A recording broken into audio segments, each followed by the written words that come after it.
Well, do I need to come up and do an introduction for our guests now today, for our speakers? No, I don't think I do. So, John, Al, Lindsey, yeah, come on up. Let's get you started. We're gonna. Do you have a thing you're gonna do here on the? Yeah, we'll go. Okay.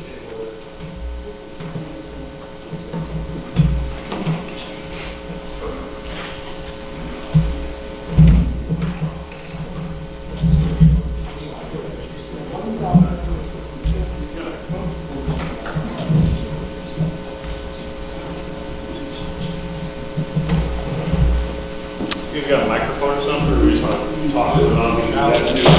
Actually, I'll ask.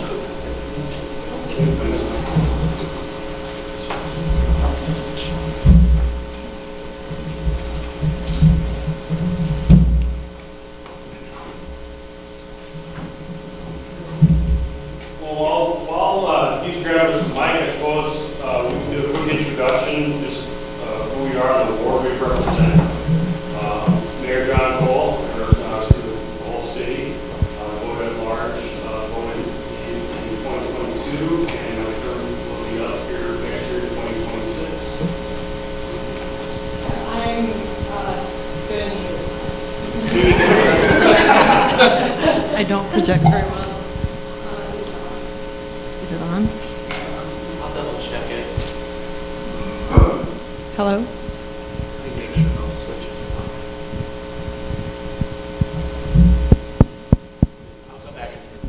Okay, I'll try. I'm Lindsey Jennewein, and I came onto the council in 2020, so I'm in my second term representing the Central Ward. Leber, representing the Southeast Ward, and this is my first year on the council.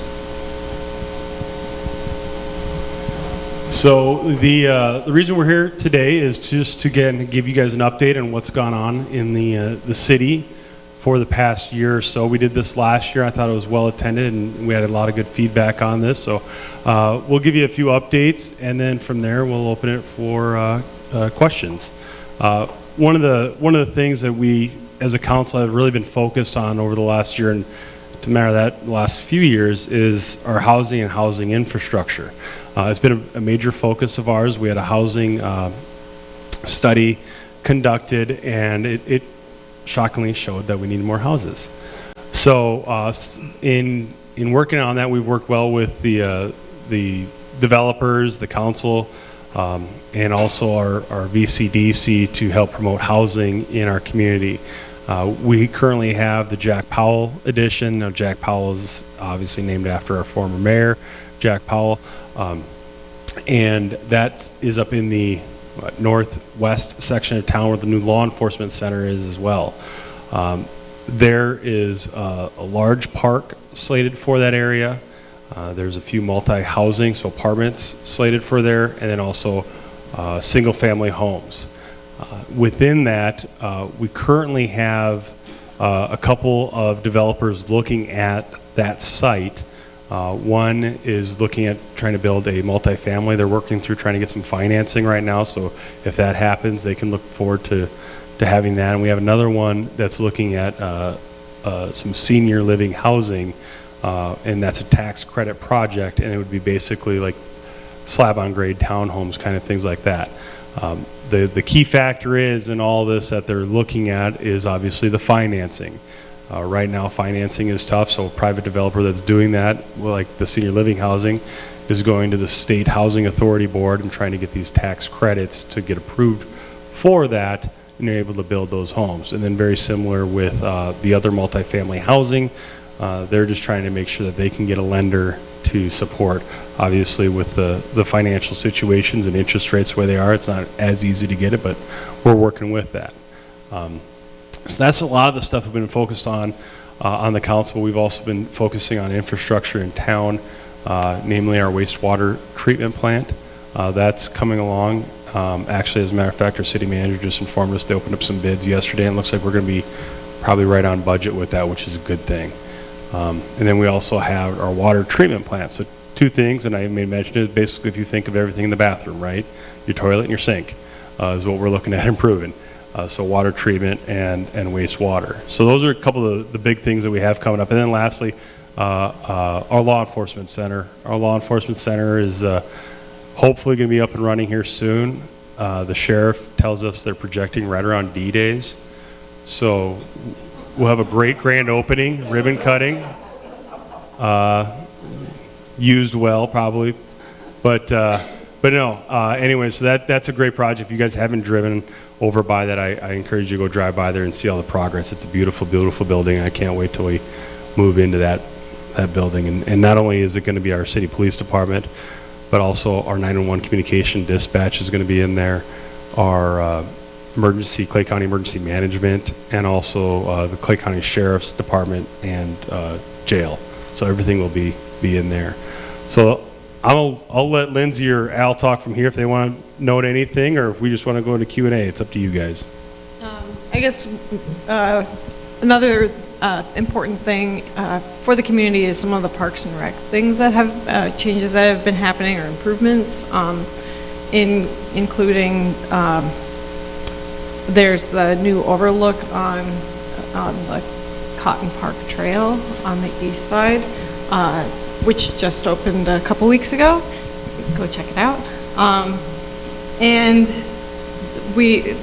there's also the Jolly lots where Jolly School was. There are 13 lots that are open for bid now, but also at the end of that is going to be a park as well. So that will run along Maple between Linden and University. And I have kids that spend a lot of time at the Jolly Playground, so I'm really excited that there will still be a outdoor recreation place in the neighborhood.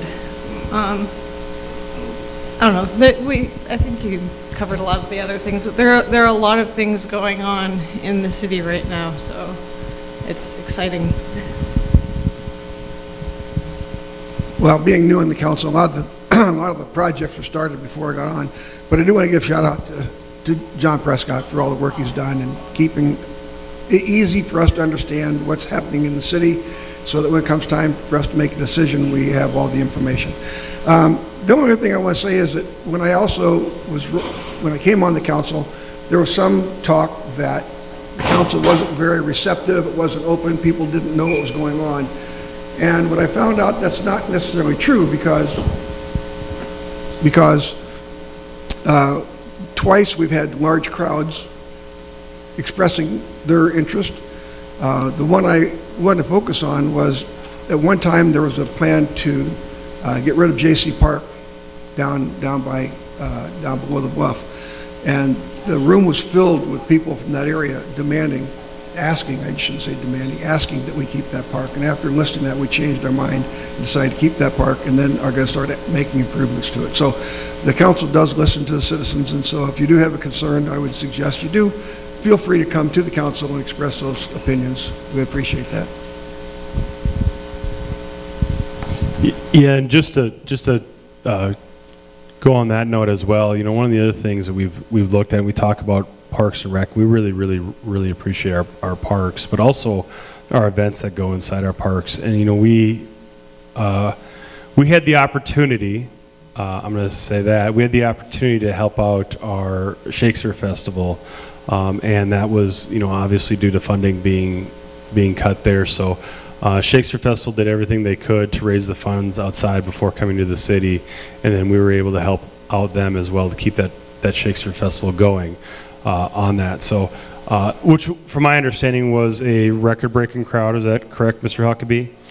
So we're very, very proud of that event, and not only that event, but every event that comes into our community as well, whether it be the Shakespeare Festival or the high school football playoffs or Ribs, Rods, Rock and Roll. All those events obviously help us as a community, because a big portion of our revenue is the events, it's the tourism, it's the sales tax, it's things like that help us in our community grow and help pay for our items, our infrastructure, and things like that.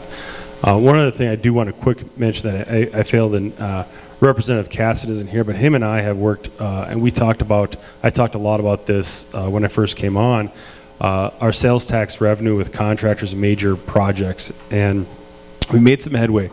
this last legislative session, we were discussing the idea of proposing a bill to basically, well, there was a couple ideas we had. One was looking more at saying, hey, if it's over a certain dollar amount, the tax revenue is going to come to that municipality. Department of Revenue was not on board with that. They said it messed up the streamlined sales tax process. So we went back and we looked at a different angle. The Contractor Association wasn't quite on board with it. So instead of just taking legislation and forcing it down people's throats, so to say, we went back to the table and started having collaborative discussion and figuring out what we're going to do to help solve our problem. One of our problems is we have these major multi-million-dollar public projects like, you know, the arena, and the sales tax revenue from the building material isn't necessarily, we don't feel that it's all coming to our community. Well, in those discussions, we're able to get more information on how that process works out, kind of a better ballpark idea of how much is delivered on site, and through those discussions, we feel a lot more comfortable and more confident on being able to move forward to help facilitate encouraging getting the sales tax being fair and efficient to the right location. Whether it's a city like ours or whether it's a city like Mitchell or Pierre or Madison, because at the end of the day, those are big multi-million-dollar projects, and we want to make sure that revenue is going where it's supposed to be. So, on that note, I'll open it for questions. Russ, go ahead. The mayor of Sioux Falls recently said the city's going to cut back on its services in outlying years because of property tax legislation here. Do we anticipate the same thing here? I guess I'll kind of take this one. Actually, it's ironic you mentioned that, Ted. And I had a conversation with Lieutenant Governor Van Huysen yesterday on that very topic. I had raised concerns because we were hearing it from Sioux Falls, Harrisburg, things like that. And I talked with our city manager, our finance officer as well. We're not as concerned, and one of the reasons why we're not as concerned is, and the way it was explained to me, is the new legislation law also has to deal with the growth and the rate of the growth. And those communities are growing, and they're getting capped on their property tax and things like that and the revenue. And because we're not Sioux Falls, Harrisburg, where you're having that excess new growth that's so fast, we're not going to see it. Now, when I say new growth, that's not, Ted, if you build a $1 million expansion on your home, that's not new growth, that's just your house. So we'll still tax you accordingly, Ted. But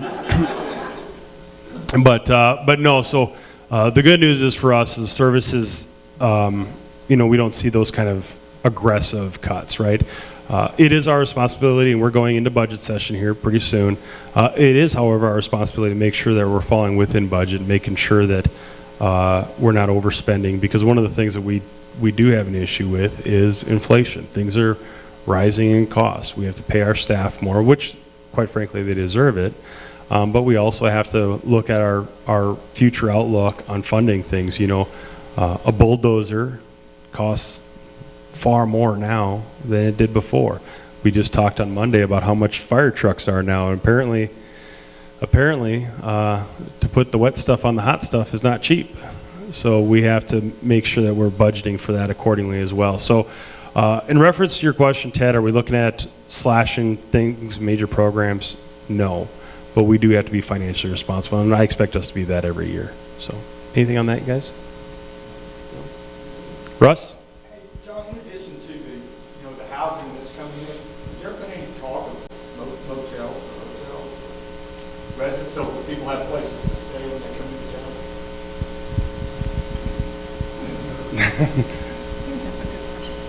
town? Yeah, I would agree. I think that's a good question for our VCDC at this point in time. And here's what I am going to say on that. You know, the city, obviously, we don't get to pick and choose what businesses open up.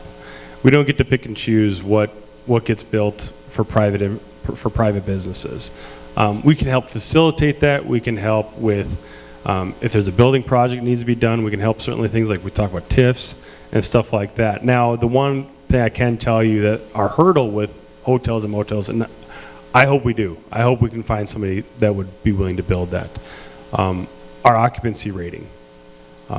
In talking with investors, people especially with hotels, with the cost of building something right now, they have to make sure that they're going to make a profit.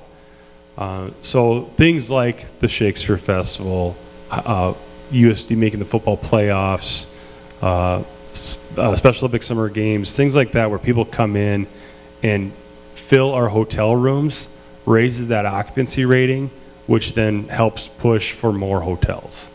So supply and demand. So basically, if the Rotary wants to host a big Rotarian conference, all for it. So if we fill those hotels up, that's where somebody will look at building more. So,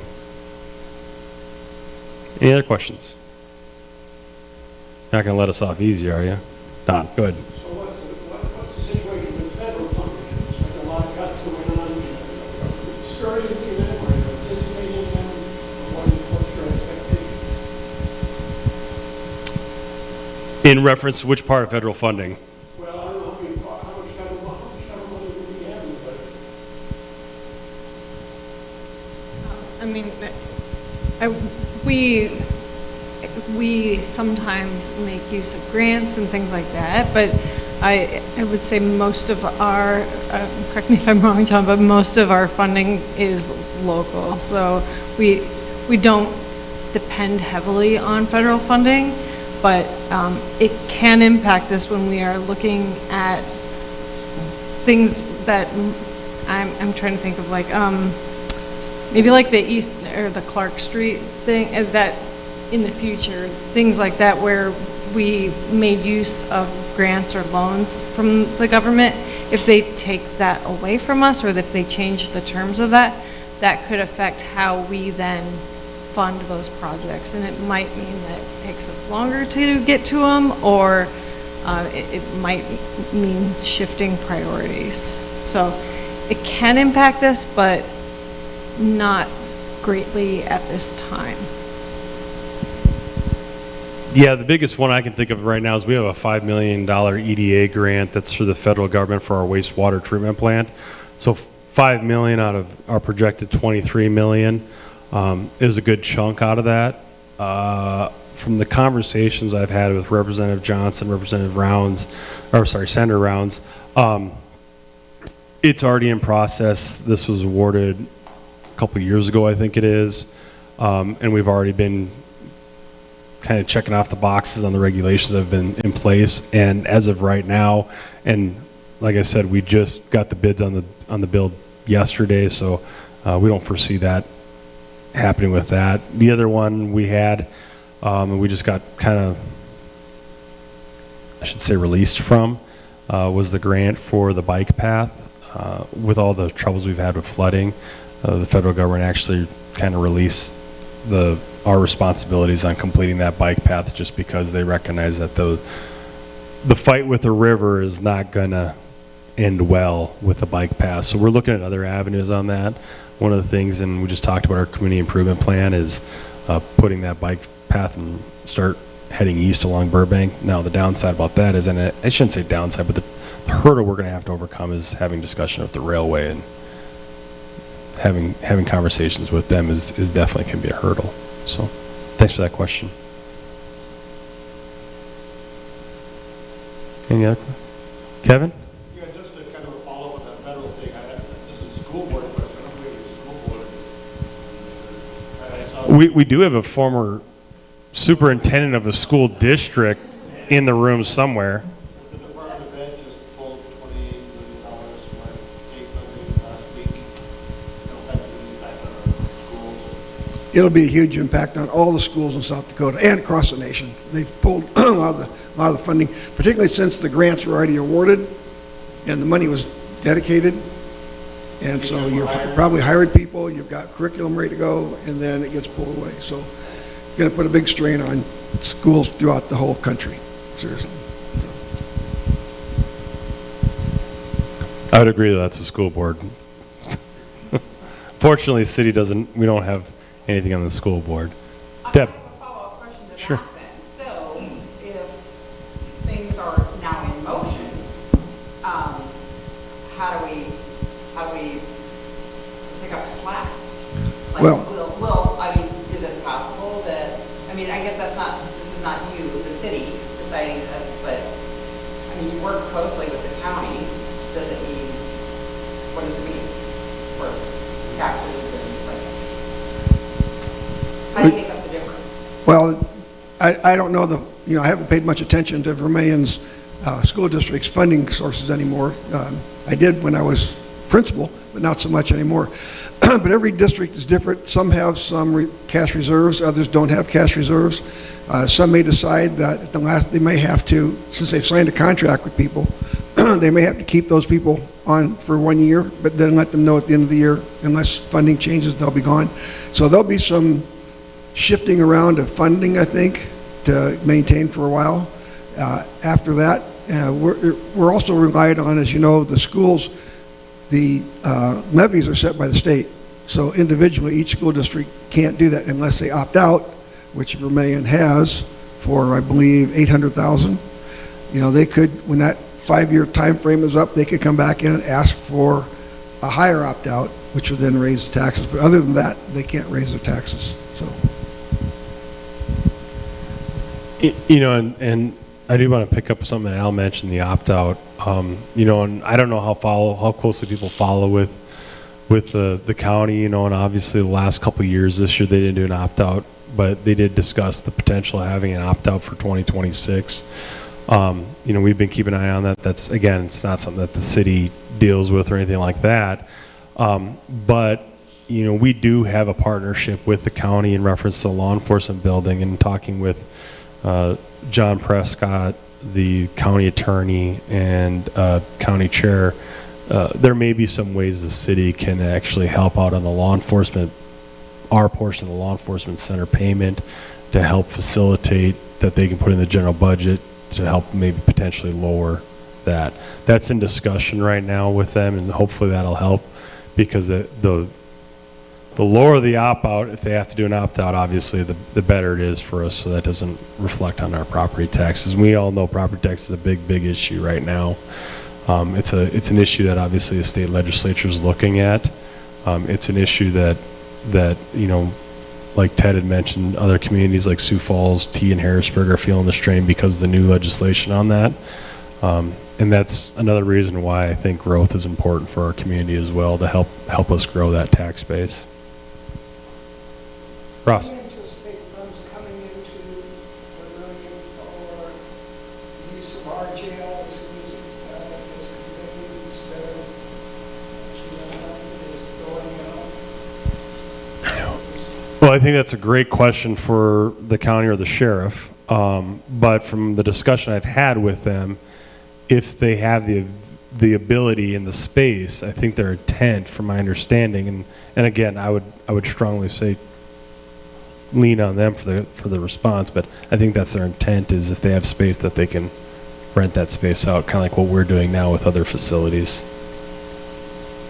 So, right, and from my understanding, and I mean maybe Betty can chime in on that because she was in the room on some of those discussions, but I believe that's kind of the idea.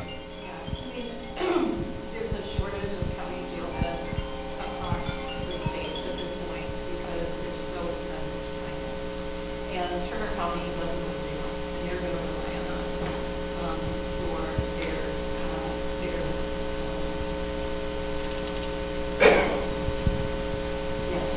to fill in because they don't have jail. But I suspect that a great many other counties will also house prisoners here as well. I think the federal government is trying this. It's jail space is very, very short, and I don't think the county overbuilt. There is space to add on at some point if needed, but I think the revenue will more than cover the additional expenses.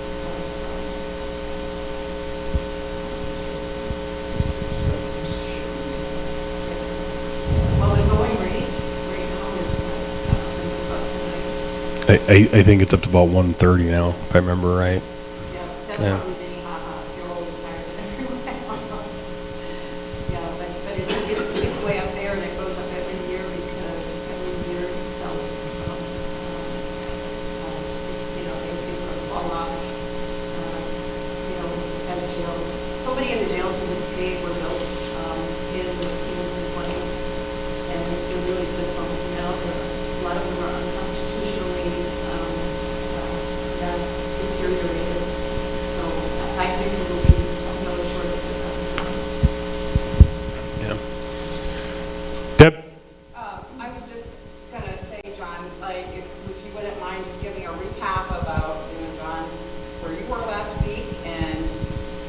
I mean, you know, a lot of times people think, oh, you're just, like, you go to city council meetings, but you were in DC advocating for Vermillion, correct? Yes, absolutely correct. And on that note, whoever said this mayor job is a part-time job lied to me. But both John Prescott and I were in Washington, D.C. last week.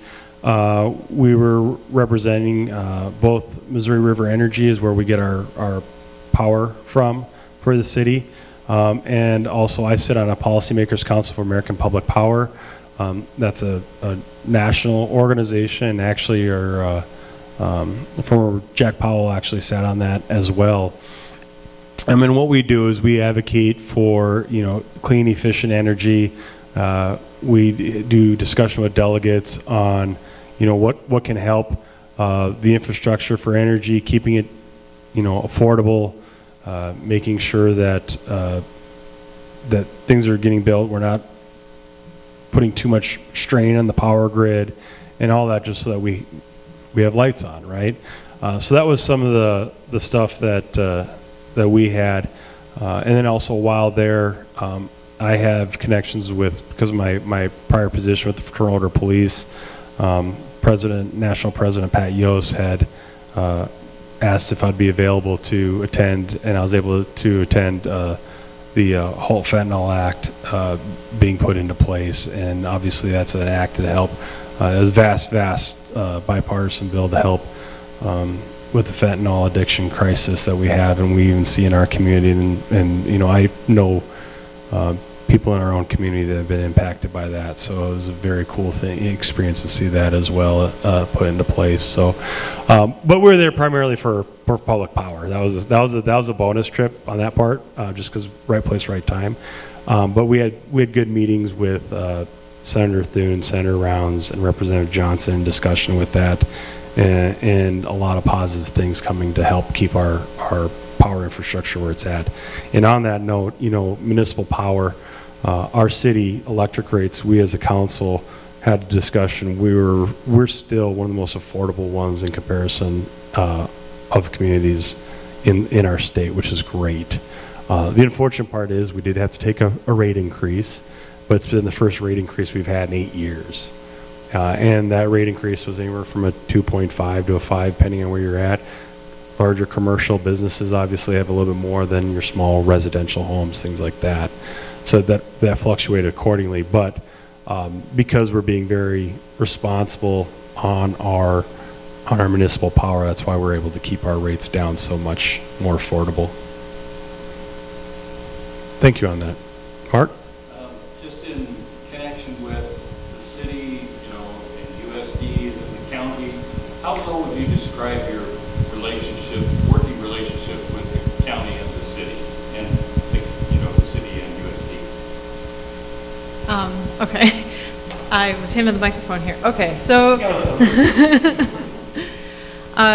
we're currently working with the county on the JJZA agreement. That's kind of a big conversation that we're having right now, trying to work out some disagreements or I don't know, miscommunications maybe, but we're doing what we can to try to do what's best for the people who live in the city, who live in the county, and also the people who, especially the people who live in the JJZA, which is the area primarily a mile around the city.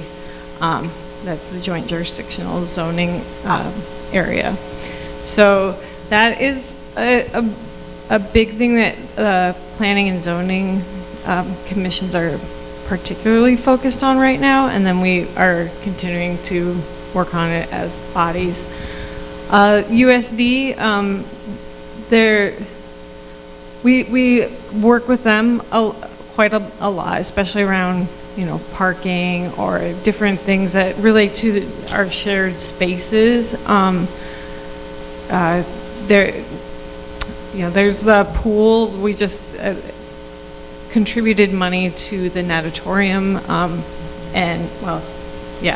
to try to improve the space for not just the members of the university, but also the community. Like, part of that agreement included some community days where community members can come in and use those facilities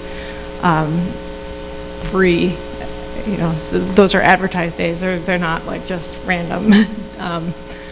But those are some of the places where we try to work together with the other governing bodies of the area.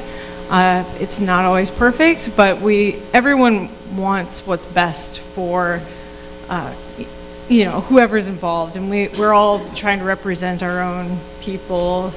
You know, like, I'm trying to represent Central Ward first, and then the city second, and just having that community understanding, I think, is really helpful.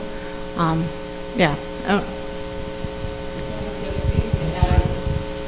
Well, it's obvious that the city depends upon the students that are here. They spend a lot of money in town. But I would say that we need to work with the university as long as the city does not get taken advantage of. I think there's sometimes opportunities that USD may want some things, and you know, maybe the city just decides they can't do that. But you know, it's such an integral part with D-Days, and every time they want to have some type of activity in the park, they ask for noise variances. The city works with them on all those things. So we close some streets for them when they have different projects. So we work hand in hand with them for the most part. So. Yeah, and that goes for many entities other than just USD, obviously, whether it be the county or even the state. You know, we try to work closely with all those other entities, because at the end of the day, we all have the same common goal, and that's just to have a better quality of life here in Vermillion. So I think we'll continue doing that, and that's my intent, is to continue facilitating those discussions with whether it be the county or the university. Looking at our clock, I'm thinking we probably got, Mark, we got time for one more, or one more? You've been, so far we've heard about what's going on right now and what's been happening the last year. Do you have goals for the future? Issues you'd like to take up? Objectives you want to try and reach? I think this is one that each one of us can answer, actually. So I'll just go real quick. Obviously, I already talked about that sales tax one. That's definitely one of my goals. I want to wrap up, especially before the end of my term. And the other goal is just to continue our growth. You know, we talk about we just brought some land into the city, and I want to see the land get developed, and I want to see some growth. That's my goal, is ultimately get that growth, grow that tax base. Like I mentioned, property taxes, they're a real strain on people, and I'm going to be realistic. Are they going to come down? No, not with the cost of everything going up. So I think the best way to combat that is to build the base, build a broader base. And we have so much in our community that's non-tax because of the university, that growth needs to happen. And one of the things we found in that housing study is we have a lot of people commuting in and out of our town for work, but they're not living here. So I'd like to really make this be a place where people want to live more, like be here. So that's my biggest goal, is to continue to grow. Lindsey? Sure. We have worked together on, I mean, there's always the capital improvement plan that we work together on. And a couple of years ago, we actually met with the department heads, the council members at the time, and the department heads met, and we started some great conversations about what everyone wanted to see, and that was a great collaboration. I'd love to see us do that again, because a lot of things came out of that, including, you know, I talked about parks before, but you know, that's something that people who are considering relocating really look to, and so continuing to improve our recreational spaces is very important. But of course, we also have to be good stewards of our finances and our land. So watching that balance is also very important, I think, for all of us to consider. Well, I think just working hand in hand with the Vermillion Chamber and Development Company, as they are always actively out there seeking to find businesses that would come in. And we'd like to work hand in hand with them for that. And also expansion maybe out to the far east. I think there's been talk about not moving, but expanding the footprint of Vermillion a little bit farther east. So that'll be a good goal for us. All right, Mark. Thank you guys for having us here. It's a pleasure.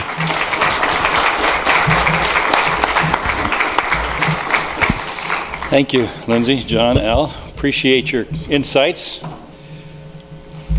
Want to thank Hannah and Sierra for coming today. Come back again. Love to see smiling faces, new ones all the time.